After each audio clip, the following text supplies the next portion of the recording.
खासदार निलेश लंके यांच्या नेतृत्वाखाली नगर येथील जिल्हाधिकारी कार्यालयासमोर सुरू असलेल्या आंदोलनाला तिसऱ्या दिवशी पाठिंबा देण्यासाठी शेतकऱ्यांनी नगर शहरामधून काढलेल्या ट्रॅक्टर रॅलीमुळे चक्का जाम होऊन वाहतुकीची कोंडी झाली आहे।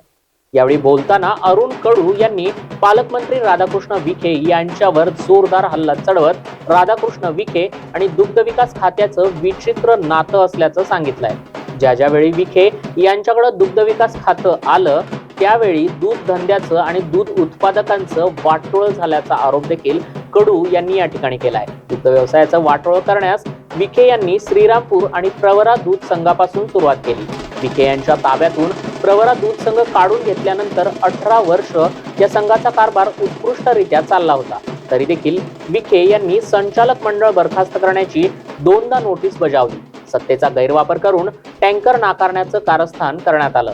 प्रवरा दूध संघ देखील त्यांनी मोडकळीस आणला। महानंदा डेअरी मातीत घातली असल्याचं सांगत दूध धंद्याची विखे यांना कदर नसल्याचा आरोप देखील अरुण कडू यांनी केला आहे। या संदर्भात आमचे पारनेरचे प्रतिनिधी बाळासाहेब साबळे यांनी घेतलेला हा आढावा पाहूया।